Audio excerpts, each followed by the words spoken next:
So this brings us to another weird twist, the rat attack, I'll call it. Now, one pair of black rats can produce thousands of new black rats each year. The species is aggressive, highly adaptive, able to eat virtually anything. It can eat seeds, insects, meat, bones, fruit, and each other. They eat little rats. Big rats eat other big rats too. Black rats are transported by ships from port to port. 4 of the main ports in Africa were completely wiped out. Several of them can't be found today. We have an idea where they should be, but we don't have the evidence for it yet. So my question to you is, why were these ships traveling from East Africa to the Roman Empire? What did East Africa have that Rome would want? Ivory. The Celts of Celtic Britain were decimated by the plague, along with all of their trading partners around the Mediterranean.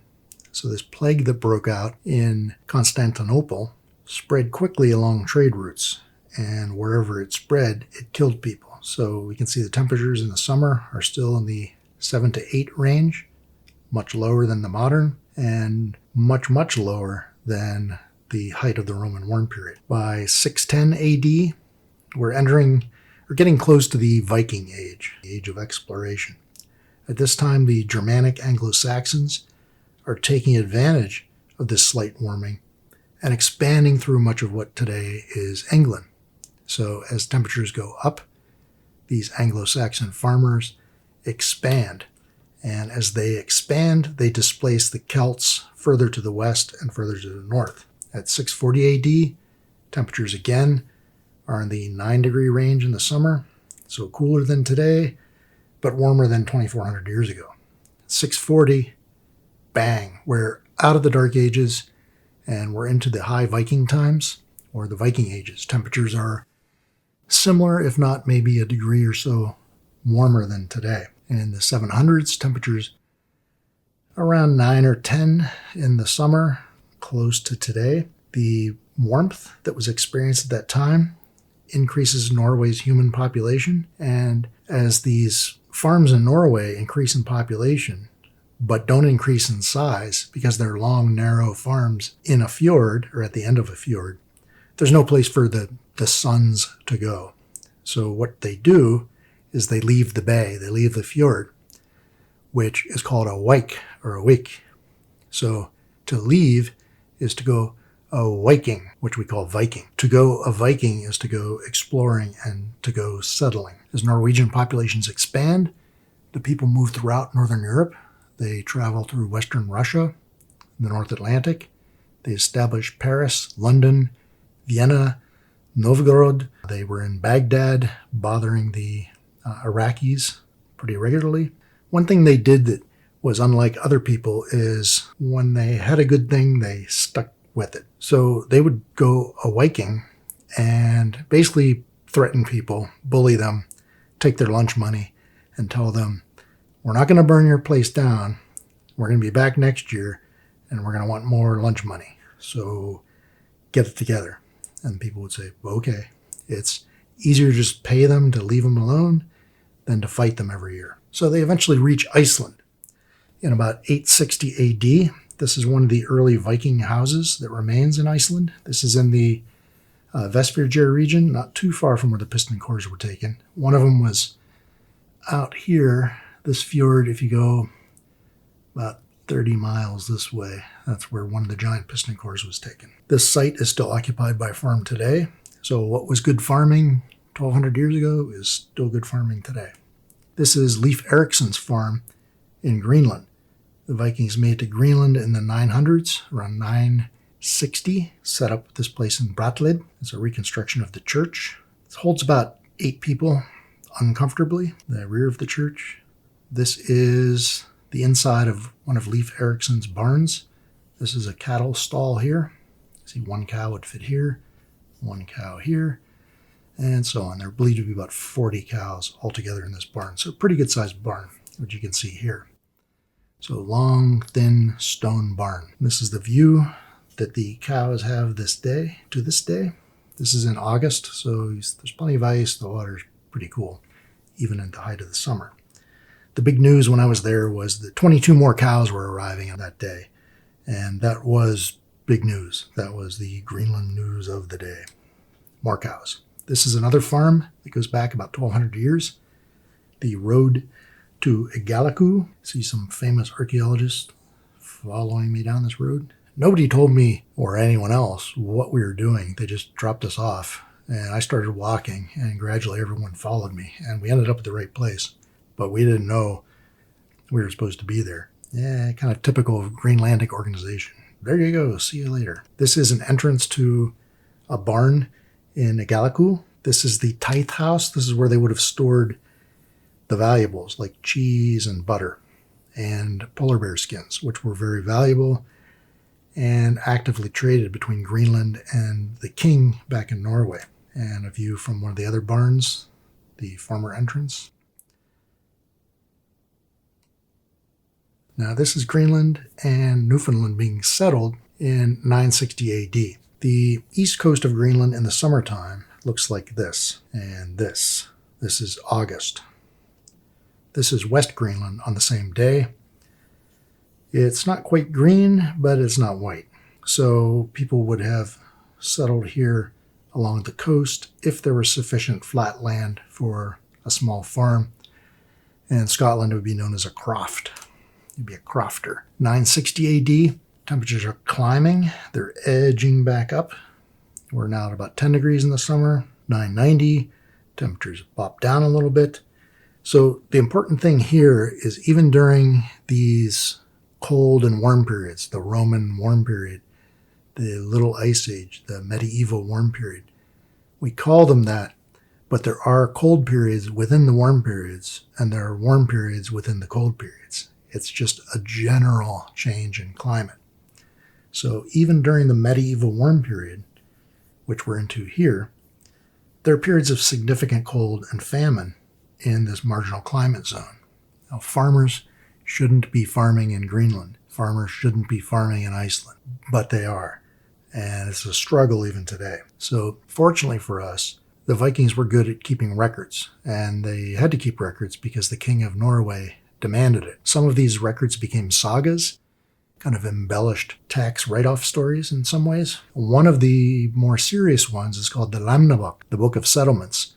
And this is a book that goes back 1,200 years. It chronicles the colonization of Iceland and describes a great dearth winter, or famine, that occurs in 975 and 976 AD. There was a great famine winter in Iceland in heathen days, the severest there has been in Iceland. Men ate ravens then, and foxes, and many abominable things were eaten which ought not to be eaten, and some had the old and helpless killed and thrown over cliffs. So this is very proactive. Americans are arguing about whether to get together for Thanksgiving. Do we risk it? Here in Iceland, hey, come on over for Thanksgiving. And if there's not enough, we're going to throw you over a cliff. Different way of dealing with the elderly. Low peak temperatures in the summer are indicated in our records at 990, 1080, and 1120. These aren't all computer resolutions. These are periods that would have been tough, would have been rough living in Iceland. There's no Social Security at the time. There's no help. Your family runs into trouble, that's too bad. And this is the way people lived. This is a house from the Isle of Lewis in the Outer Hebrides. It's an Iron Age house, dates back around 1,000 years or so. It probably would have been similar to what the Vikings were living in. Now, this was discovered about 20 years ago. In fact, I was there just a couple years after it was discovered and put back together again. So what you'll see is there's an entranceway. You actually can't see it. It's over here. So you come in through the wall. You want to put your animals in here at night to keep people from stealing them and other animals from getting them. And then you basically go down a small set of stairs inside this to get inside this thing. You see it here. So you enter by going down these stairs and semi-underground and then inside. You see the roof is wood and thatch with rope and anchor stones holding the roof from blowing into the North Atlantic. It's very windy here all the time. Inside, it is dead quiet. Unlike this room where I'm recording, where I hear sirens and barking and everything, you don't hear anything when you're in here, even though it's a gale outside. build a fire, and you can make it pretty comfortable. In fact, people were living like this until about 150 years ago in Scotland. This is a house that was occupied in the late 1800s in Scotland. So James Kroll would have lived in a place like this. This is the house, this is the barn, and it looks like they're joined together because they're joined together. The reason they're joined together is you have cows and sheep in here, which are big fermentation tanks. So as they ferment the food that they eat, they generate heat and methane, and that heat helps to warm the house. So by having your farm animals living with you, you can keep your place kind of warm. And this brings us to the medieval warm period proper, when the Vikings went wild and the churches got really big. Our first stop on the unpopular tourism tour of Northern Europe is Bearsea, Orkney. This is a place that is located way off the beaten path. These are the Orkney Islands north of Scotland, which is here. Mainland Orkney is this island right here. Bearsea is a tiny little island off the coast of this small island, which is off the coast of this island. Now, this was a place of power, significant power, for hundreds of years that fell out of favor when Kirkwall, Orkney became the capital of the Orkneys, northern Scotland, essentially. So to reach Bearsea, you have to travel from here to here, which is underwater twice a day. So at low tide, you can trot out here to the island, which is what we did, and remember to leave before the tide comes back in, or you're stuck there for 12 hours. If you do make it out here, this is what you'll see. This is a Norse church built in the 1100s on top of an earlier Pictic church. So it's a classical Norse type architecture for a small church. Now in Wales, Edward I, who had just become king, wanted to put his foot down and punish the Welsh, bring them in line, make them English essentially. So this is going on about the same time that he's dealing with the Scots. Now, Edward I wanted to be known as the Hammer of the Scots, a guy that beat up on the Scottish people, essentially. And if you've seen the movie Braveheart, that covers this time period. So in Wales, what he did was built what they called an iron ring of castles. And again, this iron ring of castles was put up in a place that was resistant to English rule. What was happening at this time? Edward is seated here in the center. King Alexander is here on the left. And Llewellyn Griffith is here on the right. So he's the Prince of Wales. This is the King of Scotland. Alexander married a 19-year-old woman, Yolanda, and he partied a little too much one night, wanted to get home to Yolanda in a rainstorm, and rode his horse over a small cliff, breaking his neck. Not sure what happened to the horse. And this led Scotland in turmoil, as you'd see it again in the movie Braveheart. Where are these castles? Well, they pretty much ring Wales. So there was a castle put up in every important place in Wales and adjacent areas in England. A couple examples. This is Conwy in Wales, built on a peninsula. You can see overlooking the adjacent modern village of Conwy. You'll notice if you look a little more closely, there are walls that run around the medieval fortress here. So we have the castle proper, plus the walled enclosure. This is where the important people would live, or the important people would retreat to in times of attack. Inside the castle, typical for this period of time, many, many large fireplaces. And some of these are big enough you could put a car in them. And you see the remains of arches here, archways here, here, here. There are slots here where large timbers would have run across. So this wouldn't have been an open structure at the time. This would have been a room down here. You can see the floor supports here in the wall. So this would have been a covered enclosed room here. This would have been a covered enclosed hallway here. Looking the other direction, you can see the remnants of some of the walls. So it wouldn't have been as large and open as this. It would have been much more cloistered, much smaller rooms inside the large open space that we see today. So all of this was covered by a wooden roof at one point. Again, looking from a tower in the distance, you can see the original stone walls that were built by Edward's people 800 years ago. This is Cardiff in South Wales, the capital of Wales, and it's the Shell Keep. This is where the royals retreat if the castle falls. If the walls are breached, people get into the walls, people get into the castle. This is your last chance. You enter the Shell Keep and hope for the best. This is Pembroke Castle, also in Wales, Pembrokeshire. And from a distance, we see Caernarfon, one of the more interesting castles of this time. This is the only castle that has octagonal towers. All the other towers are round, and the reason they're round is it's harder to fire a large granite boulder through a round tower than through a flat wall. So this looks nice, but it's not as defensive as a round wall, at least defending against large blocks of stone that would have been shot at you. The courtyard, this would have been open space, never covered over. And again here, this is the Queen's Gate. So the Queen would enter here. The King would enter gate over here. This is where the Prince of Wales has his investiture. So the current Prince of Wales was declared the Prince of Wales here. In the movie Braveheart, if you saw that, the Prince of Wales at that time, Edward's son, was born, I don't think it was this tower. I think it was the tower over here.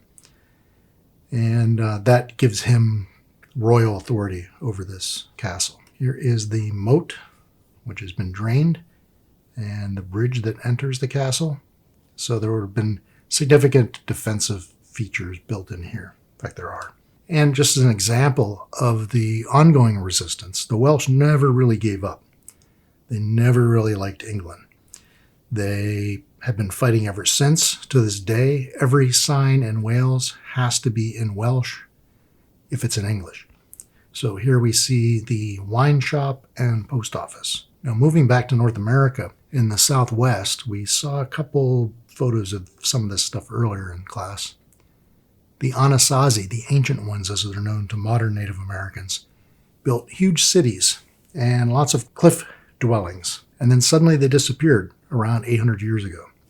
So here we have Mesa Verde, which is located in southwestern Colorado near Cortez. Down here, we have Pueblo Bonito.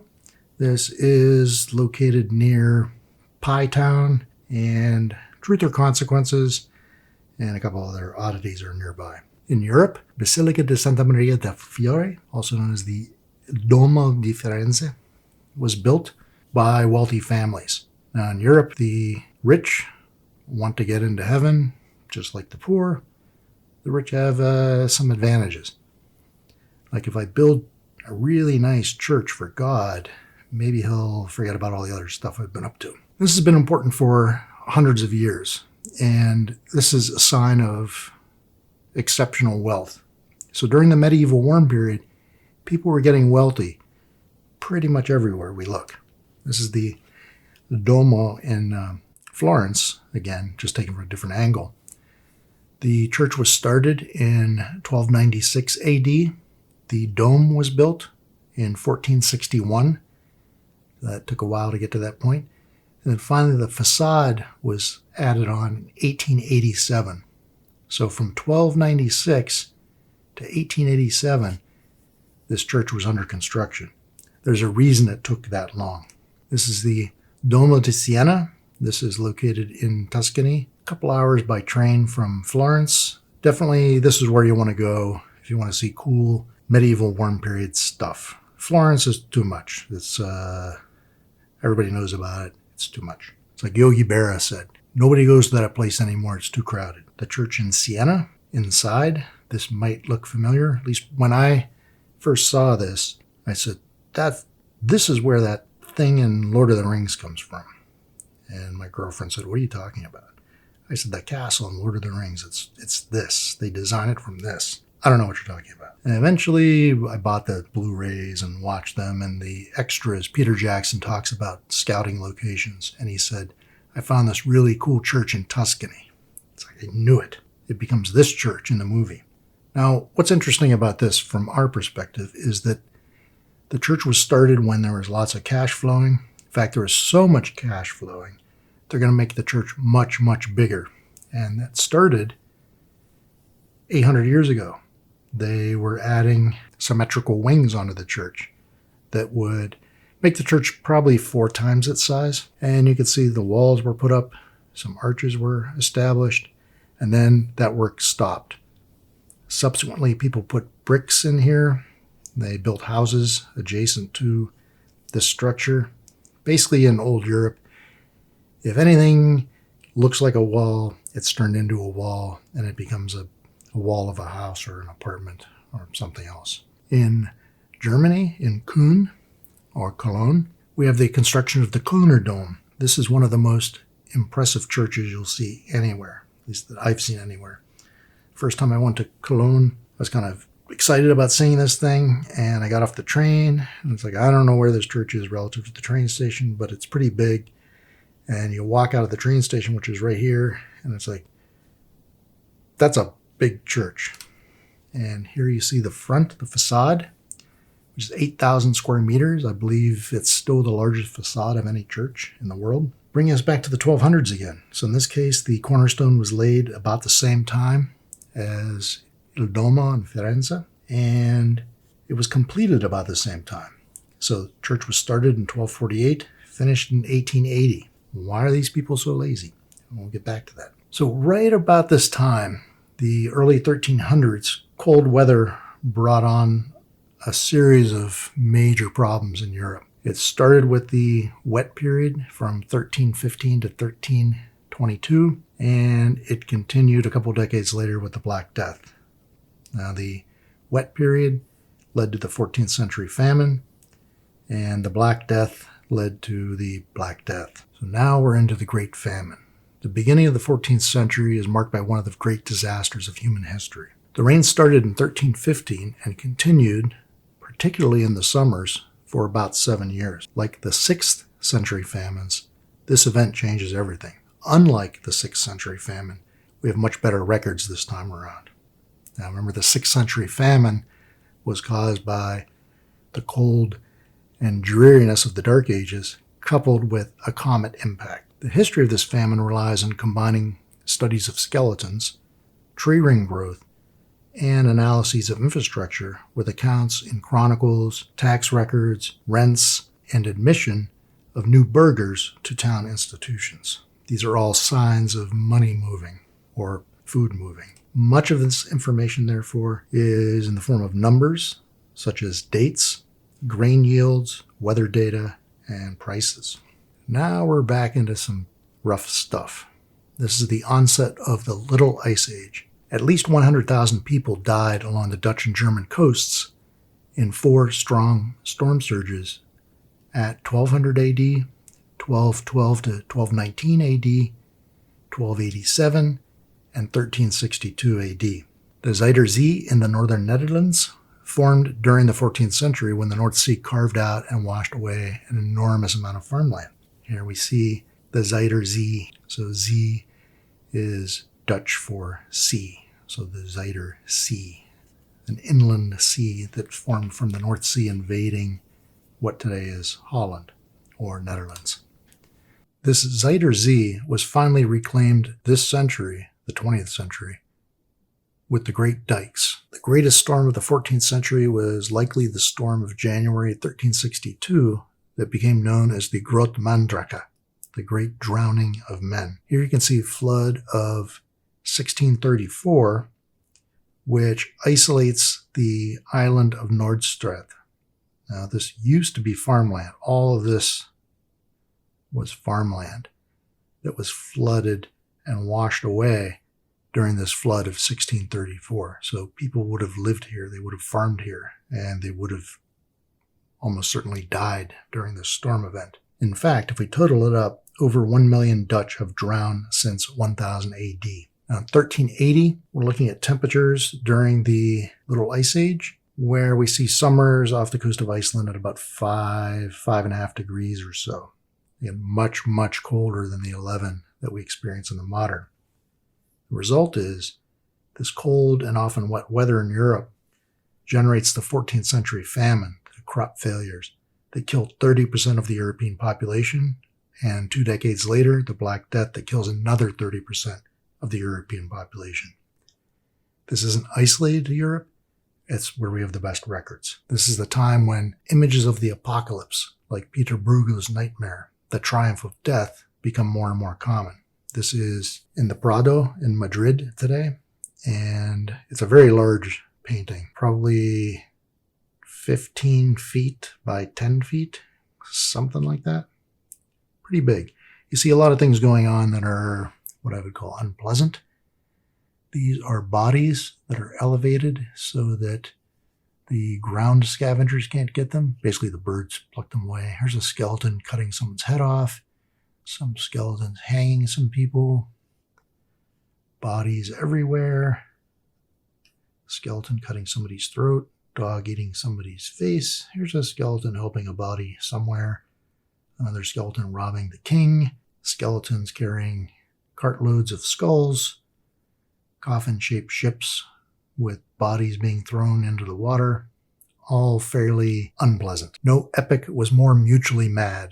The 14th century was a time of ferocity and spiritual agony. A world plunged into chaos. These are the years when the Black Death struck in the Great Plague of 1348 to 1350, killing more than a third of the entire population between India and Iceland, and returning again 4 times during the rest of the century, when freebooting companies of brigands terrorized Europe with impunity, when 100 Years' War seemed to have no beginning and no end, and defying the belligerents' own efforts to end it, acquired a life of its own. Once the war got going, the people involved couldn't stop it. On August 19th, 1413, a great southerly storm at extreme low tide buried the town of Forvey, Scotland. This is near modern-day Aberdeen, under a 30-meter sand dune. This is an overnight burial of an entire village. More than 100,000 people died in the storms of 1421 and 1446. And then things got bad. Here we have an old photo of the sands of Forvey. These are the 100-foot-high sand dunes which cover the medieval township of Forvey. And this happened during the Great Storm of August 1413. Today, it's a nature preserve. You can see the sands of Forvey located here, and some sands blown up the River Than here. And we can see the location of some of the important structures prior to the burial. Some things have been uncovered. So Kirk means church, Old Church Burn. This means the creek of the old church. And here's the church here, Forvey Kirk. Now we're going to move to another church in an even more obscure location. This is Valsykirke, which is located down here in Valsykirkefjörður of southernmost Greenland. Valsykirke, or Valsy Church, this is a picture taken on September 8th, 2008, exactly 600 years to the day after the last Vikings were married in this church, in Greenland, in fact. This is the bride wearing a traditional Greenlandic wedding dress. If you've seen the series Vikings on the History Channel, this is Colin. He's the British-Swedish advisor for the show. So he tells them what is accurate in terms of clothing and behavior and so on. So we went to this wedding and we had traditional Greenlandic wedding food of a wide variety of pickled and boiled and fermented seafood. At 1420, it's now too cold for the Vikings to persist in Greenland, and they disappear. So again, summer temperatures are around 6. The Vikings can't maintain their Norse dairy culture in Greenland, and they're wiped out. They just go away. We don't have any record at all of what happened to them. In Iceland, the famine reduced the population by 80%. So in general, we have entered the time of a vast peasantry. Between the 15th and 18th century, 80 to 90% of people lived from the land and nothing else. Therefore, the harvest meant everything to them and controlled their lives completely. St. Barbara appears in stained glass windows, stripped to the waist with red stripes from being whipped, torn by red-hot pincers, pierced by hooks, finally burnt at the stake. Unpleasant. She's the patron saint of bad weather and mining. Dozens of saint days commemorate the saints that protect the farmers and tradespeople against drought or rain or disease or any number of other threats. Unfortunately, rural communities did not keep detailed records of weather that brought either good or bad harvests. They relied on human memory, cumulative experience, folklore, and belief systems in the saints, where all people had to go. That's all people had to go on. Europe lacked the ability to move significant quantities of food from one place to the next if a regional disaster struck. And there was no reason to do that. Why would you help the other people? They're competitors, after all.